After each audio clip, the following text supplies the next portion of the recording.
This is Andy Gutierrez from StarWars.com, and you are listening to Coffee with Kenobi with Dan Z. This is the podcast you're looking for.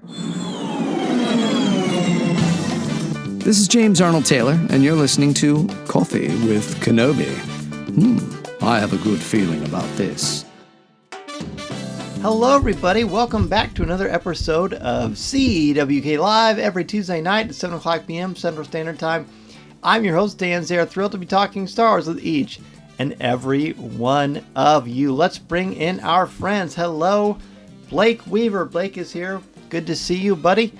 Minta, this is the way. It's CWK Day. Good to see you, Minta. Happy Bad Batch and Mandalorian Eve. That's right, tomorrow, two brand new shows. We've got a brand new The Bad Batch, which is going to be something you're going to really want to talk about. And the premiere of Season 3 of The Mandalorian. That's right, it's back, and I've got an amazing show to get you ready for that incredible experience. Terry's here. Hello, Terry. Good to see you. Mary also, good to see you, Mary. Happy Star Wars Eve. Bad Batch and Mando, absolutely. Daniel's here. Hey, yo, Daniel, what is up? It's good to see all of you. Yes, it is. Let's see. I've got some fun surprises for you. Well, one of them you probably already saw. You probably already got the news that I had a little busy this week. Had a pretty cool series of interviews with a couple of people from the world of Mandalorian that you might recognize. The audio that is out on Coffee with Kenobi's feed today. That's right, I had Jon Favreau, Dave Filoni, Katee Sackhoff, and Rick Famuyiwa, I believe that's how you pronounce his last name, all joining me and other members of of the Star Wars, some other Star Wars fan podcasts. It was really fantastic. I'm going to show an exclusive video clip of my questions to the group as well. In fact, that is just now getting ready to go. So let's jump into what we're actually going to be looking at, of course. As promised, where's my opening card? Here we go. You got your top 5 moments from Star Wars The Bad Batch Retrieval. We've got the Mandalorian Season 3 pre-show. And, of course, your comments and questions. Terry says, love the interview. Say, well, thank you, Terry. I appreciate that. It was a blast. It was an absolute blast. And there may be... So we will see. We'll see how things kind of work out. Blake is going to be listening to that epic CWK episode tomorrow at work. Well, thank you, Blake. It's a great episode. I really was excited to ask my questions to everybody that's worked on The Mandalorian. And then, of course, other members of the Star Wars fan community like Full of Sith, Fangirls Going Roads, Skywalking Through Neverland, Father-Son Podcast, and the Sky Talkers. All of us were together. It was really, really always great to be a part of something as cool as that. All right, let's take a look at what is brewing in the world of Star Wars this week.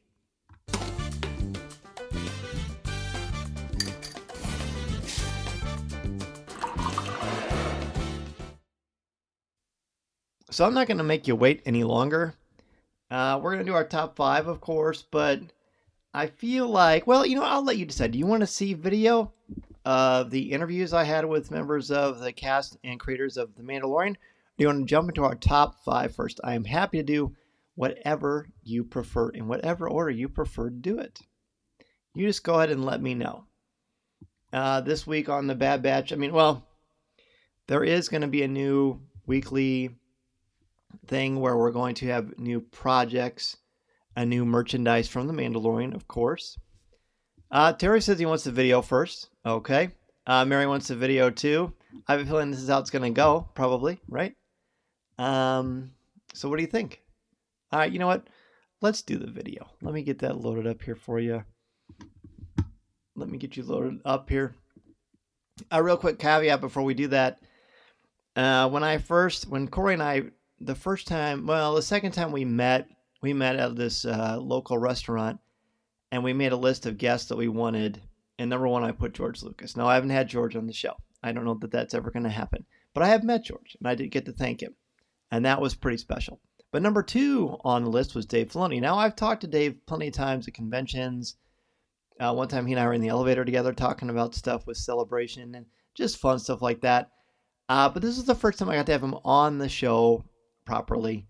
And it was alongside Jon Favreau, which is an amazing thing. Let's just get right to this video.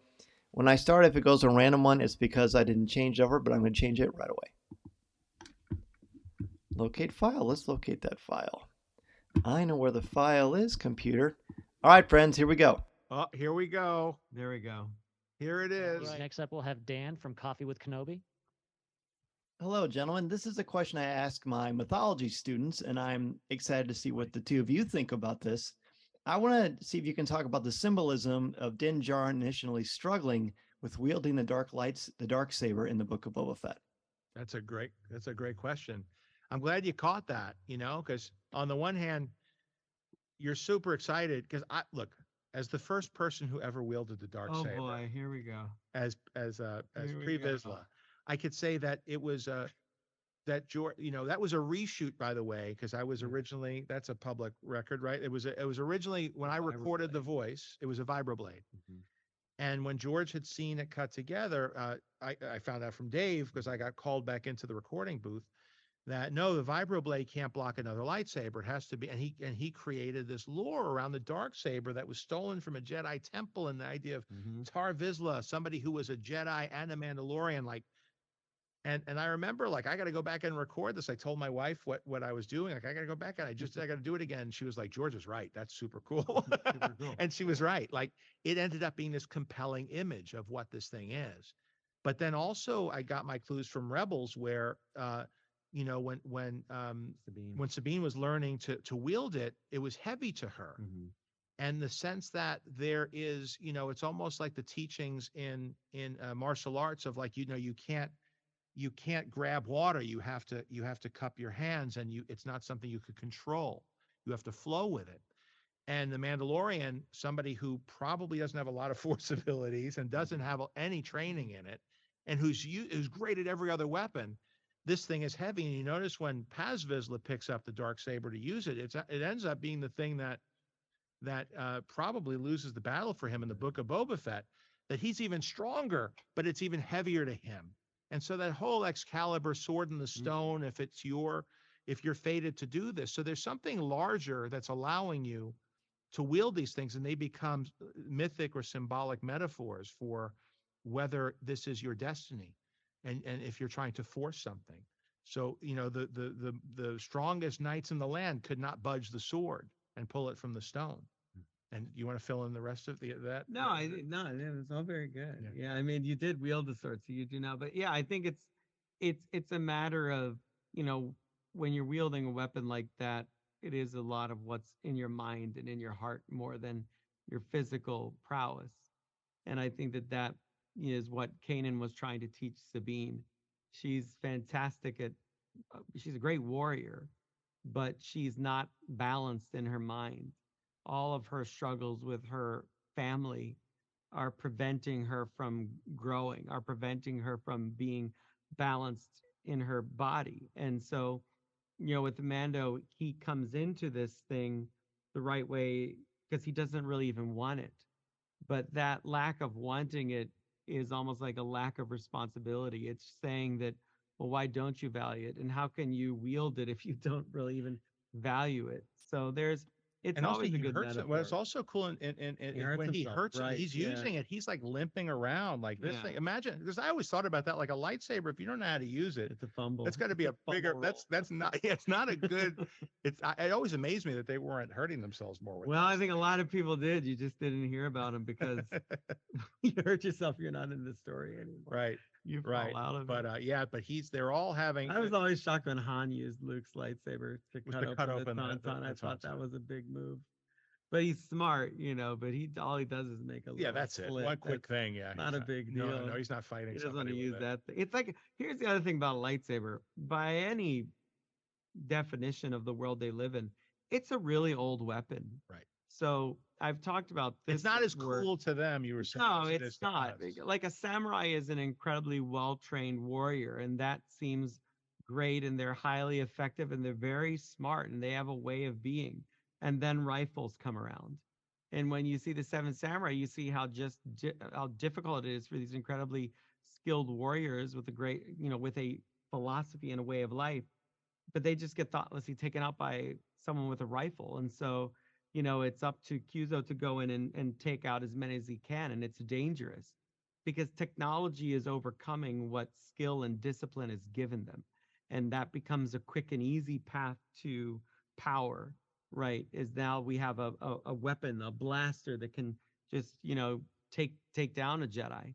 So now we have more people with more blasters. And that's like, it is an old, elegant thing to wield a lightsaber, and it takes a tremendous amount of training and discipline to wield it. You just can't pick it up and use it. So all of that then fits in with George's philosophy about the Force itself, which is, yes, we are all part of the Force. We are all connected. We all have it. But it takes a great deal of training and discipline to understand how to wield it.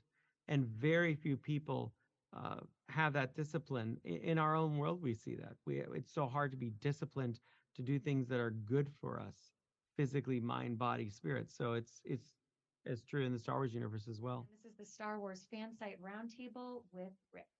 Dan, you're up next. Hey, Dan Zare from Coffee with Kenobi.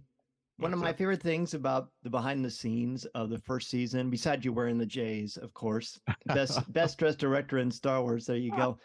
I liked hearing about your the production and you all sitting together in that roundtable. If you could talk about your role in the production of the show and how it's evolved this season, and how does that impact your role as a director? Yeah. What's been incredible about this experience is, of course, my Star Wars fandom and geekdom has been, thoroughly expressed, but really the environment that was created by Jon Favreau and Dave Filoni as this show was coming together really set the tone for the experience of making this story, and it was so collaborative and so open, and he was so open to each director bringing their point of view to the larger storytelling, that it really created a sort of a family dynamic in terms of how these stories come together.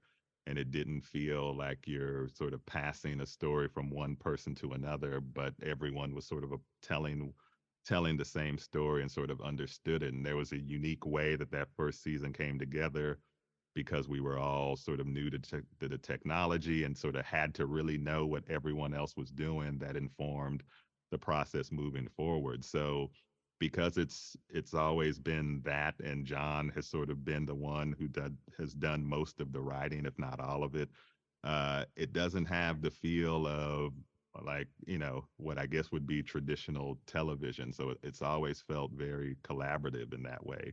So as my role expanded, specifically because I was also writing, and after the first episode I directed, Jon asked me to do another episode and also write on it. I've had the opportunity to sort of be a part of his process and that process as he's been writing, and thinking about the seasons as they're coming together, and that was the case in season 2. He asked me to write an episode, and so that meant, hearing and talking to him about his process and what he was bringing together, and talking to Dave and trying to make sure it all lined up as I was writing, because it wasn't like a traditional writer's room. So we all had to be aligned in what we were writing. So it helped me sort of see the overall arc of storytelling. So this season has been sort of a natural progression of that, and that now that I'm coming on both as a director but also executive producer, being able to have been a part of that process since season 1, and now it's sort of expanded in a way that there's trust between the three of us, trust between myself and Jon. And as the show just got bigger and bigger, it's something that I think we all, having been a part of it from the beginning, needed to all get our arms around. So I sort of expanded my role in that way, but in some ways it still feels very familiar to what we've been doing since season 1. Hi, I'm Dan Zare from Coffee with Kenobi. Hello. Hello there. So, speaking of Dave Filoni, what have you learned about as an actor and a storyteller from spending time with both Dave Filoni and Jon Favreau throughout this whole process? Yeah. So, I mean, talk about commitment to your work with Dave. I mean, he literally lives this. He knows this world better than anybody, probably better than George at this point. And it's what he does with an absolute passion that drives him. And I love talking to him about it all the time. It's just a joy. Um, and from Jon, I mean, Jon is a master. I've wanted to work with Jon since I got into this business. He was like on my list of people I wanted to work with. Um, he's just such a good storyteller, and he really has the ability to lead you on a journey and see the big picture, but focus on the small details. And he's just so good at what he does. So you talked a little bit earlier about your differences between yourself as a person, and then of course Bo-Katan, and then Starbuck. But I also am a huge Battlestar Galactica fan, so I'd be remiss if I didn't ask you some key similarities and differences for you between Bo-Katan, Starbuck, and also I loved you as Sarah Corvus in The Bionic Woman too. Oh, thank you. I loved that show. Too short-lived. Yeah. Um, you know, there is a youthful angst to Starbuck that is exhausting. She is really trying to figure out who she is and where she fits in the world and what her purpose is, and she's fighting back against authority. And you know, um, probably a little like Bo-Katan when we first meet her in Clone Wars. Um, but I think that because of the tragic ending of Starbuck, we never got to see her grow into a a, a woman, really, and I think that Bo has all of these life experiences and all of these tragedies and all of these burdens and the weight of the self-imposed desire to lead. I think all of that has created this character that is incredibly complicated and heavy and tragic, you know. Um, and then, Sarah Corvus was just nuts. Sarah was just nuts. She was just crazy. And that was fun. Like I loved playing her. I absolutely loved playing her. That was my first sort of foray into superhero status a little bit, in the sense that she had superhuman strength, which was really fun to play. Thank you so much. Yeah.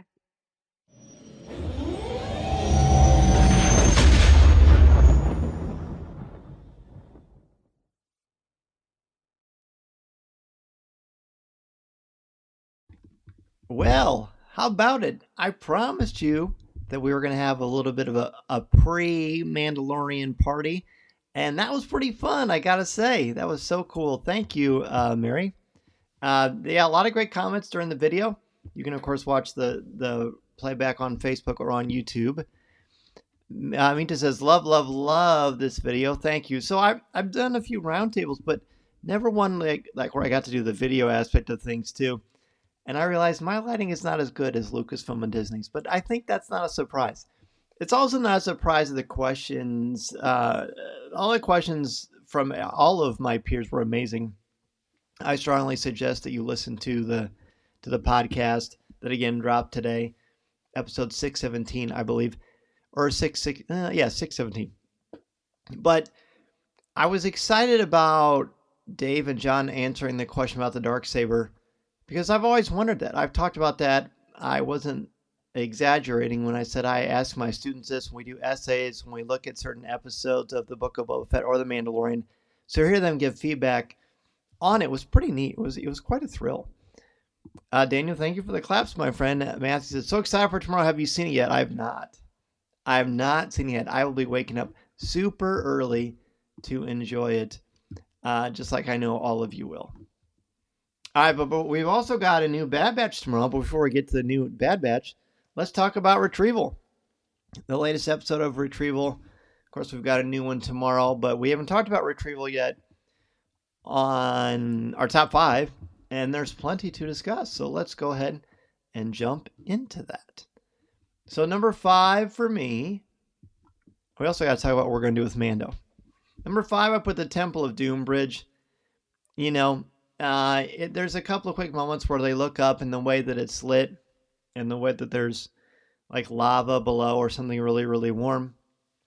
Plus, even Kevin Kiner's music. This is not the first time they've done something with Indiana Jones type homages or references, so it was really nice and fun to see that little Easter egg, I think. And I'm sure a lot of you dug that as well. Minja's 5 is a Gonk droid had an important role in the episode, and it paid off when the crew found their ship. Yeah, it was good to see Gonky back. We haven't seen a lot of Gonky this season. Terry's 5 is Tech, impressed with Omega's idea to track Gonky instead of the ship. I know when he says it, or when Omega says it, you're like, oh wait, that's a great idea. Mary's number 5, similar to mine, the Temple of Doom feel. Yeah, which was very cool. I really enjoyed that a lot. Let's see, who else has a top 5? Number 5 for me. Here's one. Oh, Matthew is behind on the Bad Batch and driving. Matthew, do not apologize, and please keep your eyes on the road and your hands on the wheel, my friend. We will certainly be happy to catch up with you later. Just be safe, brother. Daniel's 5 is Omega's idea to track the Marauder through Gonky. How cool. So that is Terry and Daniel both like that, and I don't blame you. It was pretty fun. 1, 2, 3, 4, 5. Okay. If I haven't gotten to you yet, go ahead and jump in there whenever you get a chance. But I'm going to go ahead and jump into number 4. Let's go into number 4. Number 4 is at the beginning. Omega is talking to Benny and says, "You stole the wrong ship." And she says it kind of like, not braggy, but just more kind of like, kind of popping her jersey if she was an NBA player saying, we are pretty awesome, so you really shouldn't have taken our ship. And they just seem so like overpowering. It's just kind of a fun, cool, exciting little thing. Number 4 for Mary, the bridge in the story had a Temple of Doom vibe to it. It seems that some of the episodes have had some Indiana Jones Easter eggs. I agree, Minta. Number 4 for Mary, Omega tracking the Marauder through Gonky when no one else thought about it. Also, how important Gonky is to our group. Yes, and again, nice to see Gonky back. Terry's number 4 is Disney's uncanny ability to create a character we love to hate, and Mako. Yes, and if you heard me talk about it on Coffee with Kenobi this week, with my son Mason, of course, and then Greg McLaughlin from Rebel Base Card, Mako drives me crazy. He's one of my least favorite, most despised characters in Star Wars. He's just not nice. So yes, I agree with you. Number 4 for Daniel is Omega and Benny's dialogue about their homes. They both have a realization and great learning moment. Absolutely. Absolutely. Mary says, Terry, he was so gross. He was gross, and not good gross like Tom Gross. He was just greedy and slovenly and taking advantage of people and not caring about what happens to them. And as I said on Coffee with Kenobi this week, I don't like that in reality, let alone in my fiction. So yes, they did a good job of him being despicable. Darren says, just amazed and sad how Mako had so much food and gave his guys so little. Darren, that's exactly right. That is exactly which blew me away as well. Really, like I said, Charles is very much like a Charles Dickens character. 3, Imperial similarities. Tech is talking with Omega and talks about how the way that Mako is doing things and treating people is not unlike what the Empire does. But then he also is quick to point out, but there's also a lot of good people in the world, in the galaxy, doing things like we are doing. So I think that's really important. I mean, we talk about, in reality, there's so much emphasis focused on negativity and sadness and things that bring us down. And yeah, of course you're aware of things, but there's also more good. And the fact that Tech, of all people, the least emotional, brings that up was really fantastic. Number 3, for me, the interaction between Benny and Omega was very natural. Despite coming from different backgrounds, it seemed to have a lot in common, especially when it comes to trying to help their families. That's right, well said. Okay, so yeah, that was number 3. Anybody else have a number 3 that they would like to share with us? I know a lot of you are probably rewinding, or you just probably stopped watching the show so you could download those Mandalorian interviews that I did today. I don't blame you. No blame you, just kidding. Terry's number 3, trusting Benny and Omega for the retrieval mission. It was cool to see them working together. And yes, I also like that too, that they trust Omega to go by herself. And we've been saying this for weeks now, but it's not even a thing anymore. She's an equal. She's not like the young clone that they're looking over. She is very much a part of the team. Very much. Daniel's 3 as the score was again a great support to the scenes. Love the raw guitar string notes. Oh, good call. They were really cool. Darren is wondering if the Bad Batch will figure out that Sid is treating them in somewhat the same way. Is that the theme of the season, to get away from Sid's influence? I wonder. Yes, well, we will have to find out. And the fact there's a new episode tomorrow is also pretty exciting. Mary's number 3, Omega and Benny talking about their lives while Omega is downloading the information for the shield and finding the Prophet's data. She shares her rations, and he is so surprised. This interaction opens up Benny's eyes to what is happening there. And it took actual hard evidence, hard data, for him to be persuaded.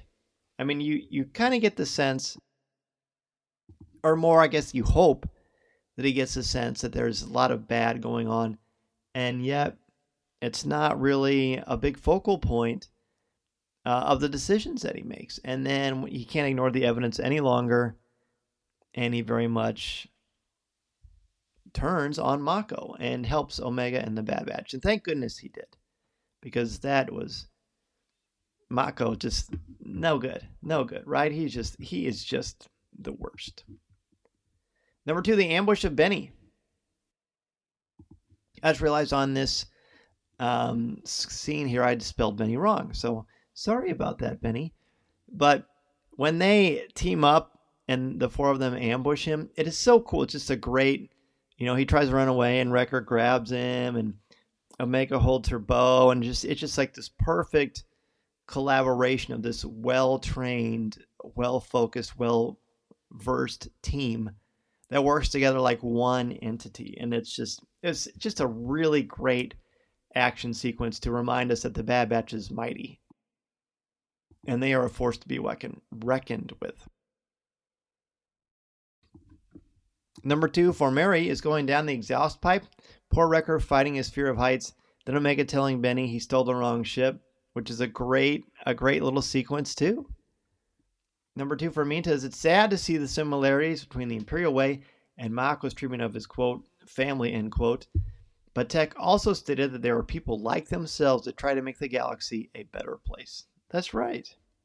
And very similar to what I talked about in 3. Terry's 2 is Benny learning trust and empowerment through Omega's example. Good point. The fact that they learn, or he learns from her and her example. She's such a great leader because she isn't flat out spelled out. She just does it. And because of who she is, she inspires. Number 2 for Daniel is Mako. The writers, sound gaffers, and artists did such a great job of making me dislike him. It was nice to see a real villain for the team to deal with. Yes. And Daniel had the same, of course, as I've been saying, and if you heard Coffee with Kenobi this week, I said the same thing.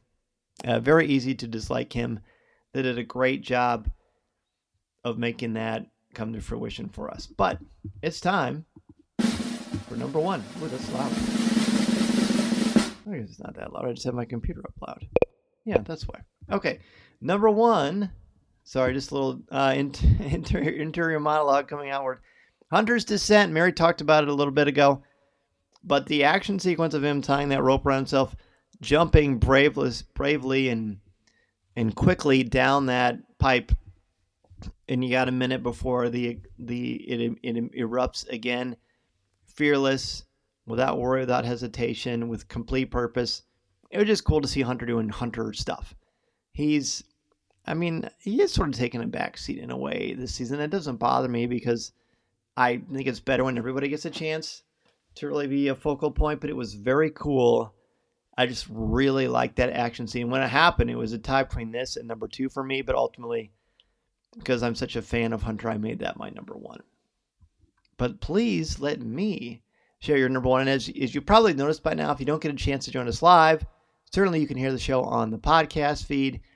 But then later, usually about 15 minutes or so after this live show drops on Facebook, I post something in the CWK Cafe, or if you didn't get a chance to put in your top 5, or you want to celebrate one of your top moments, you can certainly do that there.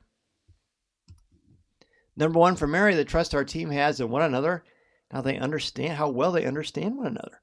Hunter rescuing Omega on the bridge was a very cool sequence. I loved it. I loved it too.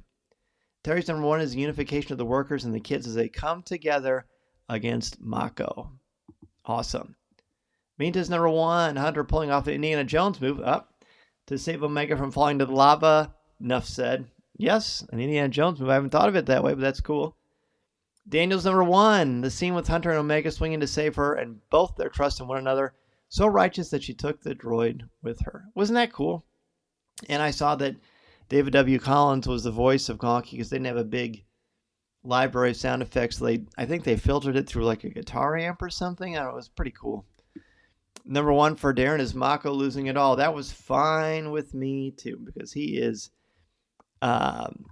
such a poop face. Sorry for the language, but he's such a poop face. Mako, you will not be missed, my friend. You will not be missed. Well, next week, so if you remember when Willow was in full swing, I had Willow to cover every week and the Bad Batch every week. And it was very much a labor of love, but of course there's more that goes into it. But we didn't really do a top 5 for Willow because we stuck with Star Wars. So now we've got The Mandalorian Season 3 coming out tomorrow. Yay! Wait, that's sort of a applause thing.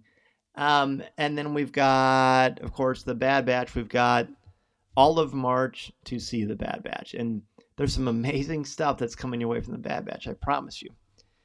So what are we going to do about that, right? 2 live shows? Well, I don't really think that's a great idea. I don't have the time for that, and I know you don't have the time for that either. So we're just going to make big old shows, aren't we? Matthew says, language, sorry, Matthew. Hey, keep your eyes on the wheel, buddy. We're going to do both. We're going to do 2 top 5s. While Bad Batch and Mando are coming out, we're going to do Metamorphosis, top 5 for the Metamorphosis, and then a separate top 5 for the Mandalorian Chapter 17. At least at the time of this recording, I'm assuming that's what the next one is called because Chapter 1 had 8, or this first season had 8 chapters or episodes, and the second season had 8 chapters or episodes. So yeah, I'm just going to make sure I have water. Remember a couple years ago when I lost my voice in the middle of a show and Mason had to run downstairs and bring me water? Well, I'm going to have water with me so we can do both top 5s. So pretty fun, right? Amita says bring it, so she's in for it. Terry's up for a longer show. That's great. Blake digs it too, as does Mary. Thank you, Mary. She says, nice. Daniel says that works for me. And Mary says, we can do this game. That's right. With a little extra Star Wars homework, but that's good. And remember, as I say every week, please bring your friends. Let your friends, let your family know about this fun that we have. Because not only if you join us live, will people see you and hear your comments live, but the audio of this show goes out to so many people. And they're going to hear what you have to say each and every week, which is pretty great. Darren says, let's go. Yeah, indeed, let's go. And while we're going, let's go into Ask Dan Z.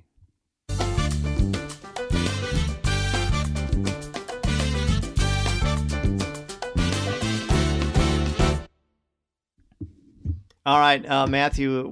Matthew safe says we're parked at the moment, waiting for my daughter to get out of her musical rehearsal. Sounds like an amazing idea, Dan. I'm down. Good.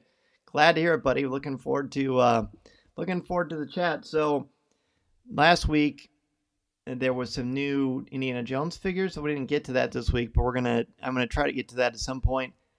And then, like I said, there's new Mandalorian promotional. It's gonna come out every week with some new things. I'm gonna post some stuff on the website and on social media for you to enjoy as well. And they're also on StarWars.com, of course.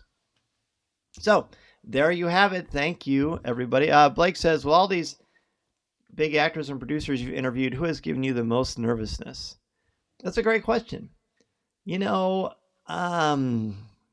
honestly, I don't remember, and I don't really get nervous about it anymore. I mean, to be fair, I am sitting in my studio and I'm looking at my monitor. So it's almost like I'm watching them on TV. You know what I mean? So that does help a little bit. But I've been very fortunate to talk with a lot of people in person and through Zoom and things like that. I don't really get nervous anymore. I'm kind of in a good place where I think about, they're just people, they're doing a job, just like somebody asking me a question about something that I'm teaching or whatever. So I try to think of it that way. Now inside, you're aware of it. When I was asking, you probably heard when I talked to Dave and John, I said, instead of saying dark saber, I said dark lightsaber, and I messed up because I'm looking at these two and thinking, my gosh, these are the guys who helped create the dark saber. So it totally very much goes through your brain. You know what I mean?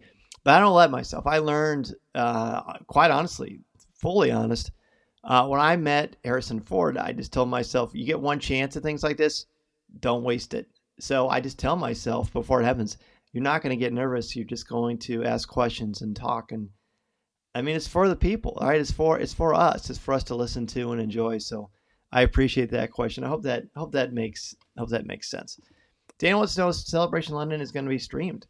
You know, they haven't said yet. The last couple have, so I'm hopeful that they are, but I haven't heard anything about that at all. But we are, let's see, I've got a countdown on my phone. We're pretty close to Celebration. It is 38 days away.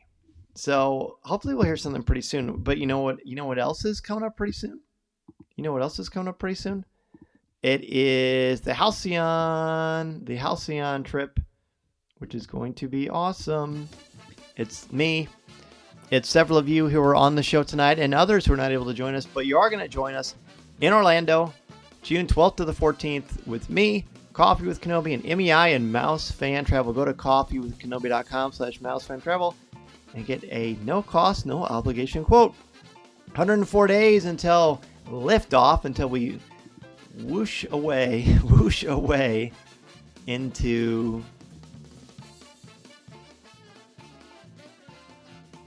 this amazing experience at Walt Disney World. So I'm hoping, again, it is getting close to the wire. People are asking me, because I know you may have seen on StarWars.com last week is a quick paragraph at the top of one of their articles, but it said the next celebration is until 2025. So that means we've got a couple of years until Celebration, which is great, right? So maybe we should do a Star Wars fan thing like we're doing with the Halcyon next year. So I don't know, just something to think about and just kind of percolating on ideas, but kind of let me know what you think. I know sometimes it's a big ask, but just having opportunities for us I think would be fun. Terry wants to know, are you and Mason doing double duty for Mando on Bad Batch? He's doing a great job, by the way. Well, thank you. He's definitely going to be joining me every week on Bad Batch.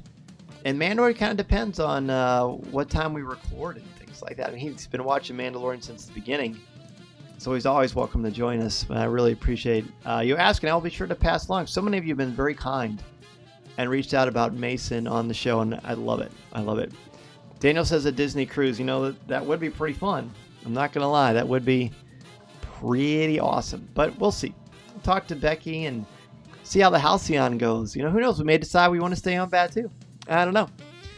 We used to do a CWK Live on June 13th. Yes, we will. We will do it from the Halcyon. We talked about that last week. Terry brought it up. So yeah, we'll do a live show on the Halcyon, which is going to be an absolute blast. Also, a blast to talk with each of you. Thank you so much for joining me. Get your top 5 ready for next week. It's going to be quite an awesome day tomorrow. You're going to have the Metamorphosis from the Bad Batch and the Mandalorian Chapter 17, the premiere of Season 3. So cool. I'm going to have places in the CWK Cafe, our Facebook group, right? So that is where you're going to be able to go and post your initial thoughts. Please, tomorrow, of course, don't post any spoilers because not everybody gets a chance to see it right away.